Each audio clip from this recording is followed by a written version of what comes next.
মা আজকে কি রান্না করলে? হ্যাঁ হ্যাঁ, চলো চলো দেখিয়ে দিচ্ছি। তোমার ওখানে হয়েছে সাদা ভাত। আচ্ছা, তারপর? তারপরে এখানে হয়েছে আলু সেদ্ধ আচ্ছা মাখা দিয়ে লঙ্কা আচ্ছা। ভাজা দিয়ে। তারপর? এখানে হয়েছে মসুরির ডাল পাতলা করে, আচ্ছা ফোড়ন দিয়ে জিরে লঙ্কা দিয়ে।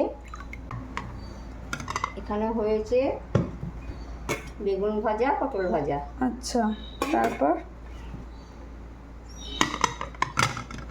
লাল লাল ডিমের কারি, আচ্ছা, একদম কষা কষা করে খুব করেছি, সুন্দর লাগছে। খেতেও ভালো হবে। তারপর? বরবটি সেদ্ধ, আচ্ছা আলু দিয়ে বরবটি দিয়ে ঘুগনির মতো মাখা মাখা করে করেছি। আচ্ছা। তো আজকে হচ্ছে এই খাবার।